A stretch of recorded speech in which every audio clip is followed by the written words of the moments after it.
Ghosts and paranormal activity. It kind of fascinates me, until I remember the stuff that actually goes down in haunted buildings. And in the spirit of Halloween being right around the corner, why not talk about ghosts? I'm not really into horror and stuff like that, but ghosts are actually pretty interesting to me. I mean, unless they're trying to kill you or something.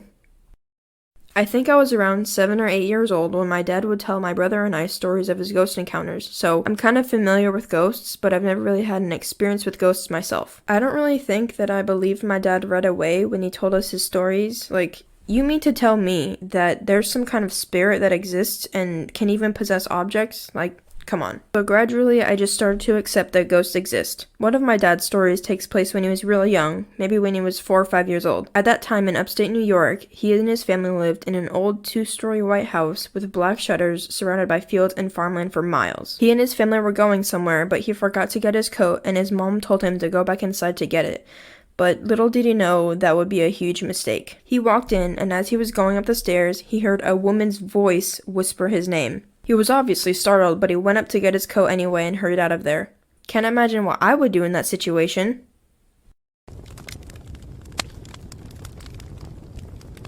After hearing that story, I often wondered what it would be like to encounter a ghost or some kind of paranormal activity, but it always seemed a bit unsettling. But little did I know that I would get my own ghost experience years later. On a late fall day in 2019, my family and I were on our way to Wisconsin. You see, my brother is on a AAA hockey team, which is basically a high-tier team where we travel a lot for tournaments, and this time we were going to Wisconsin. We flew into Chicago, spent the night, and drove up to Wisconsin the next morning. We were on the road for a while, but after a few hours, we finally arrived at the hotel. It was an old-looking hotel on Lake Michigan in the small town of Manitowoc. We got out, stretched our legs, checked into the hotel, and brought our luggage to our room. We had a room pretty high up with a neat view of the lake, and nothing really seemed off at first. My brother went outside to hang out with his teammates with my mom, so my dad and I got everything set up in the hotel. After a while, we got the room organized and sat down to relax. But after a few minutes, I heard something that I will never forget. I heard a woman's voice whisper, "I'm sorry." Did you hear that? Yep. Where did that come from? I don't know. I'll check the hall. There was nothing. Weird. I'll check outside. And there was nobody in sight. Okay, well, you guys can have fun sleeping here because I'll be sleeping outside. Also, I'm sorry? What do you mean I'm sorry? If you're so sorry, then you wouldn't have said anything at all. Nobody wants to hear a ghost in the hotel that they'll be staying at for the next 3 days. I was pretty spooked, but I wasn't terrified until later that night. So my parents asked me to stay in the room and watch my brother and make sure that he falls asleep, while they would be downstairs in the lobby with the other parents. Okay, I can do that. Well, if this isn't begging the ghost to do something, then I don't know what is.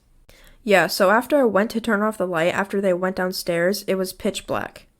I guess this isn't a problem if you like to sleep in a dark abyss for some reason, but I prefer to have a bit of light on when I sleep. And somehow my brother managed to fall asleep instantly while I was sitting there practically sweating. And yeah, I guess I had my phone, but that was literally the only thing that I could see in the room.